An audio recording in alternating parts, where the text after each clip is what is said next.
AI artificial intelligence ఈ పేరు వినగానే చాలా పెద్ద టెక్ కంపెనీస్ సైతం భయపడుతూ ఉంటాయి. ఎందుకంటే ఏఐ ఎంత ప్రమాదకరమో వాళ్ళకి తెలుసు కాబట్టి. ఆర్టిఫిషియల్ ఇంటెలిజెన్స్ పూర్తిగా వస్తే ఎంతో మంది జీవితాలు నాశనం అయిపోతాయి, వాళ్ళకి జాబ్స్ ఉండవు. అంతేకాదు ఏఐ కానీ పూర్తిగా అమల్లోకి వస్తే ఈ ప్రపంచాన్ని శాసిస్తుంది, ఎందుకంటే దానికి ఆ పవర్ ఉంది. ఫర్ ఎగ్జాంపుల్ ఒక మిషన్కి మీరు కమాండ్ చేస్తే అదే పనిచేస్తుంది, కానీ ఏఐ అలా కాదు. ఆర్టిఫిషియల్ ఎలా పనిచేస్తుందంటే మీరిచ్చిన ఇన్పుట్స్ తీసుకొని దానికి సొంతంగా ఆలోచించుకొని ది బెస్ట్ వర్క్ ఇవ్వడానికి ట్రై చేస్తుంది. దానికి సొంతంగా ఆలోచించే తెలివి వచ్చినప్పుడు అది ఏమైనా ఆలోచించవచ్చు. అది మంచిగా ఆలోచిస్తే ఏ ప్రాబ్లం ఉండదు, కానీ చెడుగా ఆలోచిస్తే ప్రపంచం చాలా పెద్ద మొత్తంలో భారీ మూల్యాన్ని ఎదుర్కోవాల్సి వస్తుంది. ఇది కేవలం ఒక దేశం, ఒక రాష్ట్రం, ఒక జిల్లా గురించే కాదు, ప్రపంచం మొత్తం ఎఫెక్ట్ చూపిస్తుంది. ఎందుకంటే మనం సినిమాలో చూస్తూ ఉన్నాం, చాలా హాలీవుడ్ సినిమాలో చూసాం, రోబోట్స్ మనుషులకి వ్యతిరేకంగా యుద్ధం చేసాయి. అంతేకాదు మనం శంకర్ సినిమాలో కూడా చూసాం, శంకర్ సినిమా అయిన రోబో సినిమాలో కూడా చూసాం, సొంతంగా తెలివి వస్తే ఏం చేస్తుందని. అంతేకాదు ఇప్పుడు ఏఐతో సింపుల్గా అయిపోతున్నాయి works. For example chat GPT మీరు చూసుకున్నట్టయితే చాట్ జీపీటీతో చాలా మంది ఉద్యోగాలు పోయాయి. లైక్ కంటెంట్ రైటర్స్ వల్ల ఉద్యోగాలు మొత్తం పోయినాయి.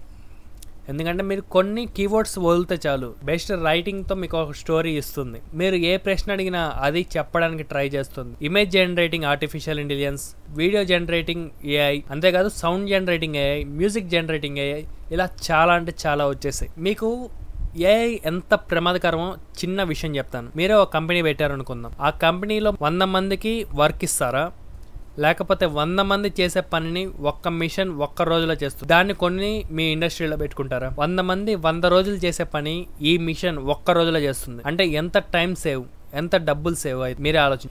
మనకి చూడడానికి మంచిగా అనిపించచ్చు, కానీ దాని అసలు రూపం అనేది మెల్లమెల్లగా పెరుగుతూ ఉంటుంది. ఎంత భారీ మొత్తంలో ఉంటుందంటే మీరు ఉద్యోగాలకు కూడా వెళ్ళలేరు, మీకు అసలు ఉద్యోగాలు ఉండవు. ఏఐ మీకు ఇప్పుడు చేతుల్లోకి వచ్చేసింది, చాలామంది దాన్ని వాడుతూనే ఉన్నారు, కానీ దాన్ని ఎలా వాడాలో తెలుసుకొని వాడండి.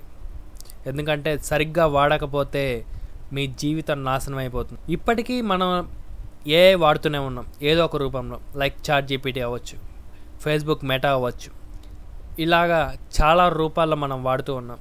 అంతెందుకు మన ఫోన్లో కూడా ఏఐ జనరేటెడ్ ఇమేజెస్, ఫొటోస్ తీసుకుంటున్నాం, లైక్ శాంసంగ్లో. సో ఏఐ మన ప్రపంచాన్ని మెల్లగా మారుస్తూ ఉంటుంది, మనం దాని ట్రాప్లో పడకూడదు. ఇప్పుడు మీకు ఒక చిన్న స్టోరీ చెప్తాను, ఏఐ డెవలప్ అయితే ఎలా ఉంటుందో. ఫేస్బుక్ ఒక ప్రోగ్రామ్ని కండక్ట్ చేసింది.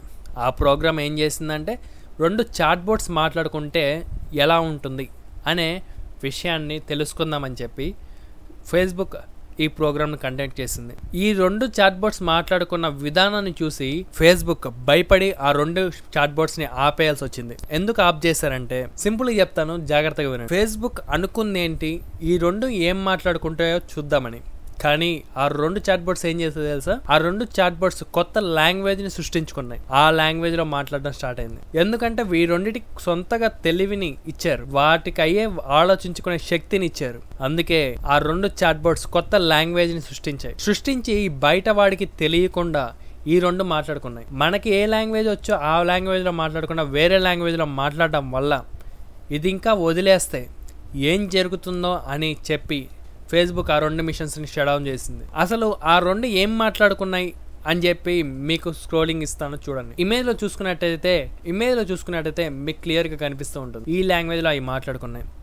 ఇప్పటికీ ఫేస్బుక్ ట్రై చేస్తుంది అవి ఏం మాట్లాడుకున్నాయో డీకోడ్ చేద్దామని, కానీ ఫేస్బుక్ వాళ్ళకి కావట్లేదు.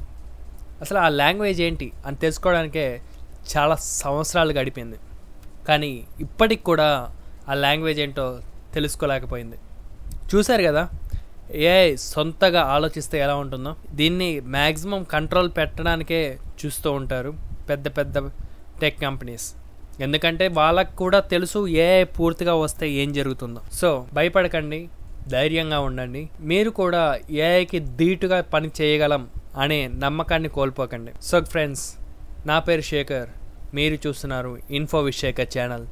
జై భారత్, జై హింద్.